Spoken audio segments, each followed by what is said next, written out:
Oi, pessoal do nono ano e também do terceiro ano do ensino médio, que estuda a Primeira e a Segunda Guerra Mundial. Mas no meio dessa Primeira e da Segunda Guerra Mundial, aconteceu várias revoluções, surgimento de movimentos totalitários, como o nazismo, o comunismo e o fascismo.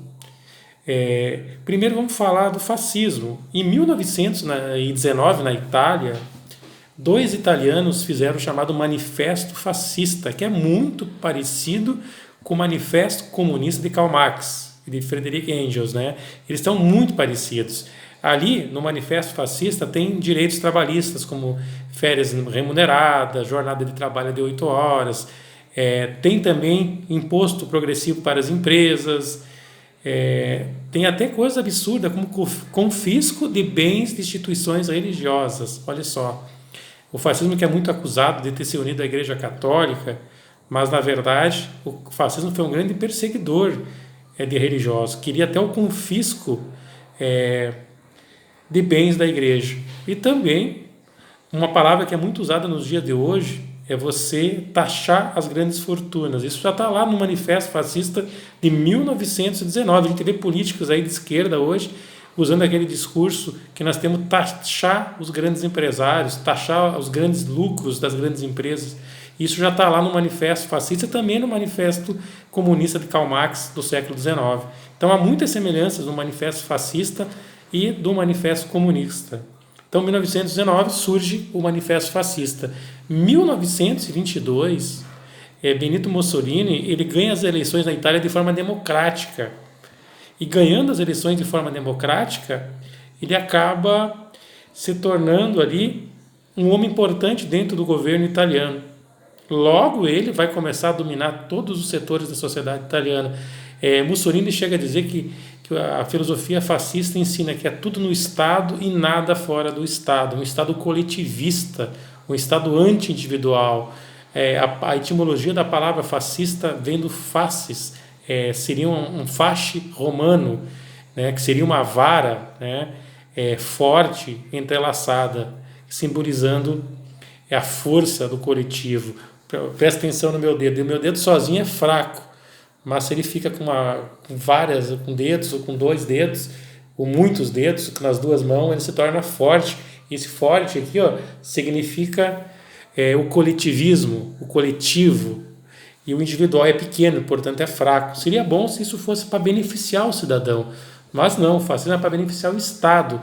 Benito Mussolini chega a dizer que o fascismo, ele é a própria negação do indivíduo. O indivíduo se supre na vontade do Estado coletivista, ou seja, você não tem mais individualidade, você não tem mais ideias próprias, o Estado fascista vai dizer o que tu pensa, o que você tem que fazer ou não. Acabou a ideia individual, o coletivo tem que prevalecer. Essa é a ideia fascista. E isso vai fazer ele se unir com Adolf Hitler na Segunda Guerra Mundial, porque são filosofias parecidas. Agora a gente vai falar do nazismo. O nazismo é outro movimento totalitário, né? Hitler serviu na Primeira Guerra Mundial como um simples milico, quase morreu. E após a Primeira Guerra Mundial vai surgir um movimento totalitário na Alemanha, o nazismo. Por quê? Porque o Tratado de Versalhes deu muito sanções para a Alemanha perdeu, ela foi proibida de ter exército, ela teve que pagar milhões de indenizações para os países vencedores. Isso vai gerar um revanchismo histórico dos alemães contra os países vencedores. Após a derrota na Primeira Guerra Mundial, a Alemanha vai ter uma república liberal, República de Weimar.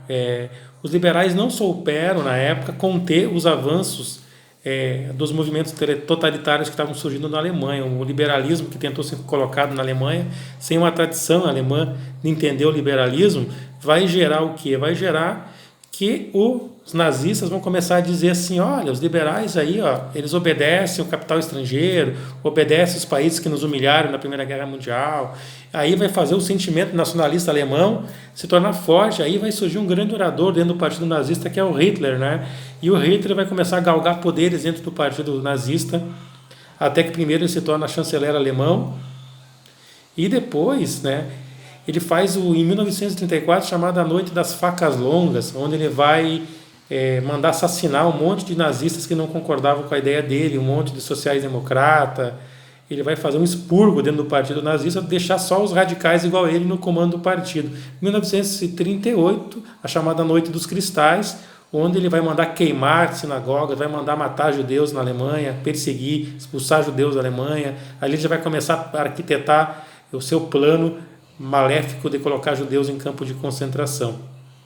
O nazismo também é uma ideologia racista, que coloca a raça ariana acima de todas as outras raças na Terra. Aliás, nem existe a raça ariana, é uma utopia dele que ele tentou buscar lá no mundo asiático, lá, essa ideia de uma descendência ariana, até que o símbolo do nazismo é um símbolo que vem lá do hinduísmo, do budismo, lá. É um símbolo até que, se você for analisar, ele não tem nada de mal, mas o Hitler ele vai tentar buscar essa utopia de uma raça superior, vai colocar que os judeus são o mal do mundo. O judeu é sempre acusado de muita coisa, né? Porque o judeu é empreendedor, o judeu tem uma ideia liberal na economia, ele é dono de banco, de negócio, isso gera inveja. O Hitler entendeu que para dominar a Alemanha teria que se livrar dos judeus, porque os judeus eles não são de baixar a cabeça para farsantes igual o Hitler era, né? Então ele teria que se livrar dos judeus. E ele faz aquele genocídio dos judeus. Ele era anti-homossexuais, ele era anti-religião. Pouca gente sabe, mas o Hitler não era cristão, como muitos falam bobagem aí.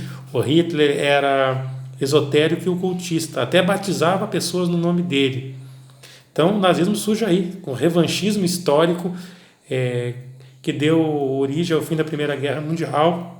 Aí as pessoas, com raiva dos países vencedores que humilharam a Alemanha, começa o vice-discurso aí do Hitler, né? Que a Alemanha tinha que ocupar o seu espaço de novo, que a Alemanha foi humilhada. Aí, meio disso, ele começa a colocar na cabeça das pessoas questões raciais, questão antissemita, que é contra os judeus.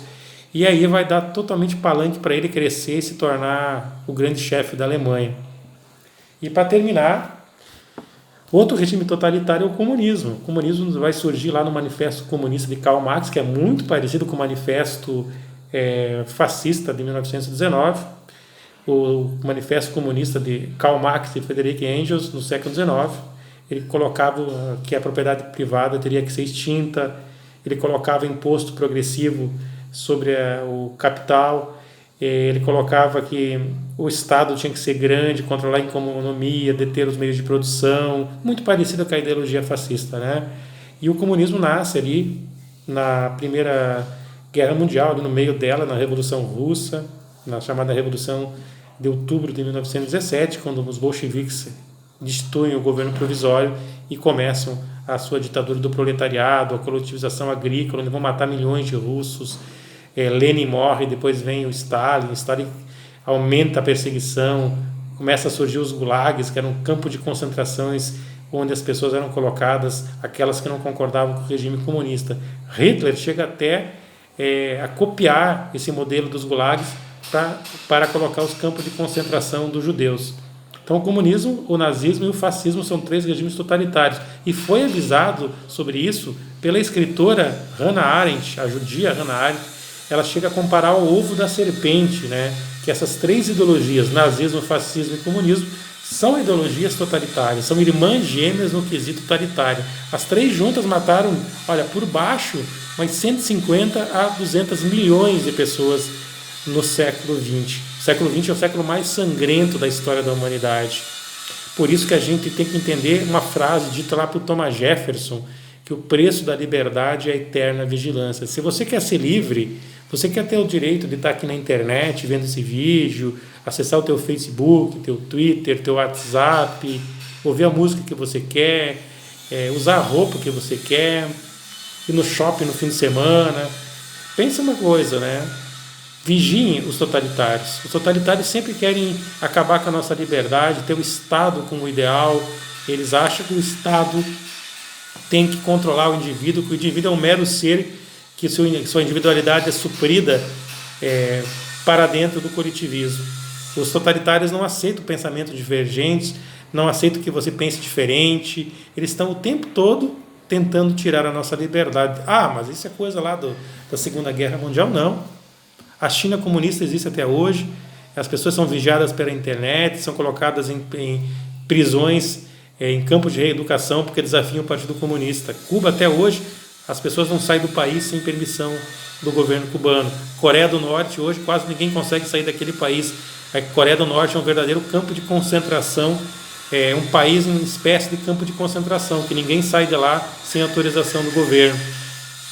Então é importante que a gente reflita sobre isso, né? Porque os movimentos totalitários eles estão sempre voltando. Se as pandemias, estamos agora na era do Covid-19, né? Ele podia fazer um vídeo longo aqui falando da história das pandemias, elas sempre voltam a acontecer. Outras coisas que sempre voltam a acontecer, guerras sempre voltam a acontecer. Então, esses regimes totalitários eles sempre voltam de novo, mesmo com nomes diferentes, disfarçados, e às vezes eles se passam até de democráticos para poder tomar a liberdade da gente. É isso aí, pessoal. Então, não esqueçam, né? O preço da liberdade é a eterna vigilância. Quer ser livre? Quer poder usufruir de tudo que a liberdade lhe dá? Vigie. Seja democrático, participe da vida política, leia, estude e identifique todo o totalitário. O totalitário ele não aceita pensamento diferente. Infelizmente, a nossa educação tem como patrono Paulo Freire. Paulo Freire era um militante comunista que em seus livros elogiava Mao Tse Tung, Che Guevara, todos os assassinos, genocidas. Então, uma educação pluralista, ela não pode ter um homem desse como patrono da educação, porque a liberdade é tudo no sistema educacional. Sem liberdade não há aprendizado, a educação não é prazerosa. Isso depende de vocês, né? Que vão ver esse vídeo aí e reflitam, procurem ler e estudar.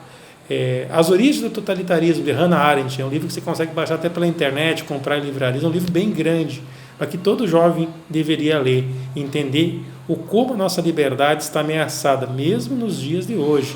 Não estamos mais no começo do século XX e nem na época da Segunda Guerra Mundial, mas os regimes totalitários estão crescendo, regimes islâmicos severos, regimes socialistas severos, a Venezuela de Maduro aqui ao nosso lado.